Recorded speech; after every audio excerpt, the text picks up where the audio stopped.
Antes de irte a la cama esta noche, hay algo que debes comprobar. Podría salvarte la vida. Recuerdo que me desperté, sofocada y empapada de sudor. Tenía 8 años, y era una de esas noches en las que no podía dormir. Hacía un calor abrasador. En la habitación, me había pasado todo el día dentro comiendo paletas y viendo la tele. Sentía un zumbido extraño en los oídos y todo el cuerpo me temblaba, como si me castigara por haberme pasado el día en el sofá.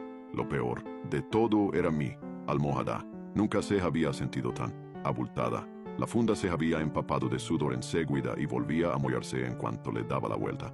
Por más vueltas que le daba, no conseguía sentirme cómoda. Pero no era solo por el calor del verano. Finalmente, me levanté, pasé por delante de la habitación de mi hermana pequeña y bajé las escaleras, donde mi padre estaba viendo béisbol. Al verme, lo silenció y me preguntó si necesitaba algo. Me encogí de hombros. Mi almohada apesta. Eso es todo. Asintió. Luego esbozó una extraña sonrisa y dijo: quizás sea el señor almohada. Mi padre siempre ha sido un bobalicón. Luego de que mi madre se fuera, cuando mi hermana Madison y yo éramos pequeñas, él dio un gran paso adelante, queriéndonos el doble. Siempre era él quien nos contaba estúpidas historias de fantasmas durante acampadas sobre ciervos poseídos por demonios u osos, a los que les encantaba el olor del champú de las chicas. Y luego, por supuesto, venía a sacudir la tienda en mitad de la noche y nos daba un susto de muerte. Voy por agua y me vuelvo a la cama, dije. Miré la televisión. Los cerveceros perdían por 8 carreras, así que quizá intentaba distraerse. Era un auténtico asqueroso, dijo mi padre, ignorándome. Claro que entonces no se llamaba el señor almohada. Creo que se llamaba Diego o algo así. Le encantaba colarse en las habitaciones de los niños y luego estrangularlos hasta matarlos. Gracias por eso, dije, sirviéndome un vaso de agua. Eso definitivamente me va a ayudar a dormir. Por supuesto, al final lo atraparon, dijo mi padre. Un gran juicio y todo. Pero antes de que lo condenaran, su compañero de celda lo asfixió, hasta matarlo con una almohada. Ya veo, dije. Me volví hacia la nevera y encontré restos de pizza. Luego empecé a quitarle el pepperoni con cuidado mientras mi padre seguía. Lo raro vino la noche siguiente, dijo mi padre. Me dijo que también encontraron, muerto, al compañero de celda, asfixiado. Excepto que no había nadie en la celda para hacerlo. Ahora sé lo que estás pensando. Probablemente fueron los guardias, ¿verdad? Tal vez. Pero entonces otra gente empezó a morir. Otros prisioneros que se habían metido con Diego, todos asfixiados en sus camas. Fue entonces cuando empezaron a llamarlo señor almohada. Oh, me burlé. Qué espeluznante. No me lo creía ni por un segundo. Y entonces empezaron a morir también niños del barrio cercano a la prisión. Dijo que las madres llegaban y los encontraban, muertos, en sus camas. Lo único que relacionaba las muertes era que algunos de los niños habían mencionado sentirse incómodos en sus camas la noche anterior, preguntando si sus padres habían cambiado las almohadas. Le puede pasar a cualquiera. La cara de mi padre era inexpresiva, no parpadeaba. Papá, dije, es de lo más tonto. Detente. Y luego, por la mañana, encontraban las almohadas viejas de los niños escondidas en algún sitio, y en la cama no había ninguna almohada, como si hubiera desaparecido. Ni siquiera presté atención a esa última parte. Me limité a ir al baño y a subir a la cama. Al poco rato, oí el partido de béisbol en el televisor cuando mi padre quitó el silencio. Entonces, al acercarme a mi habitación, oí pasos y el crujido de una ventana. Entré y miré hacia mi cama. Habían desaparecido mis 2 almohadas. La ventana estaba entreabierta y corrí hacia ella. Fuera estaba oscuro y llovía. No vi a nadie. Finalmente, cerré la ventana, asegurándome de que estaba bien cerrada. «Papá», llamé. Esto no es gracioso. No hubo respuesta. El corazón me latía a 1000 por hora. Me acerqué al armario y lo abrí. Dentro, vi mi almohada de siempre en el suelo. Grité y corrí escaleras abajo tan rápido como pude. «Papá», grité. No había nadie sentado en el sofá. La televisión seguía encendida, pero no mostraba el partido de béisbol. Mostraba un anuncio. Era de una almohada. Se plegaba con un trozo de velcro y los niños podían abrazarla. Se llamaba señor almohada. Me puse a temblar. No sabía qué hacer. Cerca del final salía una habitación oscura y distorsionada. Había niños tumbados boca abajo sobre sus almohadas. Todos estaban cubiertos de sangre, de pies a cabeza.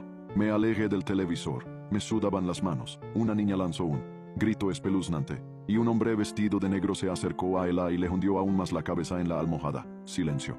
El televisor se apagó y la casa quedó en silencio. «Papá, papá, ¿dónde estás?», sin respuesta. Sonó el timbre de la puerta. Sabía que no iba a abrir, pero eché un vistazo a través de las persianas. Era un señor almohada, tumbado en mi alfombra de bienvenida. Corrí al otro lado de la casa. Las lágrimas caían por mi cara. Corrí a la habitación de mis padres. «Papá, papá», Por favor, para con todo esto.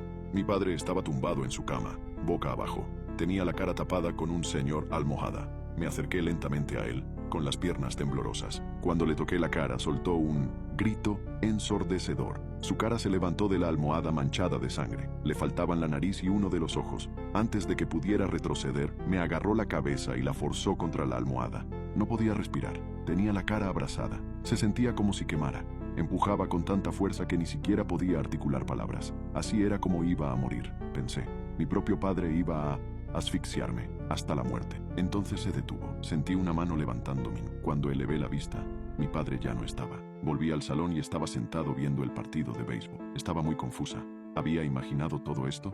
No podía ser. Todavía me estaba recuperando de la falta de aire y aún sentía la cara caliente. Mi padre miraba hacia otro lado mientras me hacía un gesto con la mano para que me acercara a él. Ven, siéntate, cariño. Aunque desconfiada, poco a poco le seguí. Quiero enseñarte un poco sobre el béisbol.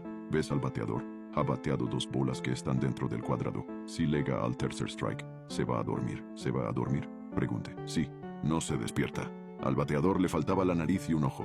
Cuando me acerqué al sofá, vi la cara de mi padre. Seguía teniendo la misma cara, horrorosa, deformada. Retrocedí. Se levantó y yo caí de rodillas. Todo el mundo necesita dormir en algún momento. No se puede estar despierto para siempre. Conseguí ponerme en pie justo antes de que se abalanzara sobre mí. Me lancé por debajo de sus piernas y él cayó contra la pared detrás de mí. Corrí subiendo las escaleras mientras oía sus gritos. ¡A dormir! ¡A la cama! ¡Ya! Me dirijo a la habitación de mi hermana pequeña, que se suponía que estuviese durmiendo profundamente. Luego de tanto alboroto, no me extrañaría hallarla despierta. Una vez en la habitación, cerré la puerta detrás de mí. No hubo golpes fuertes. Tocó la puerta, suavemente. Mi padre susurró a través de la puerta. Dulces sueños. No podía distinguir nada en la oscura habitación de mi hermana, pero oía su respiración suave y apagada. Seguía dormida. No, profundamente dormida. ¿Anabel? Anabel. Seguí la dirección de la respiración. Me dirigí a su cama. Su respiración sonaba tapada. Era esporádica y no tenía un ritmo suave. Extendí mi mano y le palpé la cara. Lanzó un grito desgarrador y todo su cuerpo se despertó de golpe. Me clavó las uñas en la cabeza y la empujó contra la almohada. Era una fuerza imposible para una niña de 4 años. Me enterró la cara en la almohada. Fue lo mismo que me hizo mi padre. No podía respirar. No podía hablar. Las afiladas uñas de mi hermana seguían clavadas en mi nuca. Giré los brazos, intentando agarrarla y quitármela de encima. Sin importar cuánto la empujara, sus uñas no se apartaban de mi cabeza. Volvió la sensación de ardor. Sentí que mi cara se quemaba hasta quedar crujiente.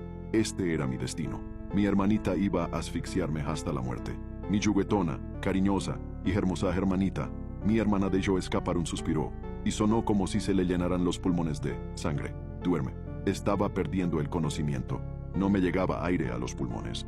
No podía ver nada aparte del vacío de lo que supuse que era una almohada. El señor almohada. La fuerza sobre mi cabeza se aligeró. Sentí que las uñas de mi hermana soltaban mi cráneo. La sensación de sangre goteando por mi cuero cabelludo disminuyó. Pude moverme de nuevo. Levanté la cabeza de la almohada, pero ya no estaba en la habitación de mi hermana. Ya no estaba a oscuras. Estaba en mi propia habitación. El sol brillaba a través de las persianas. El viento soplaba por la rendija de mi ventana abierta. Pero mis almohadas se sentían diferentes. No eran suaves, eran felpudas, como el señor almohada.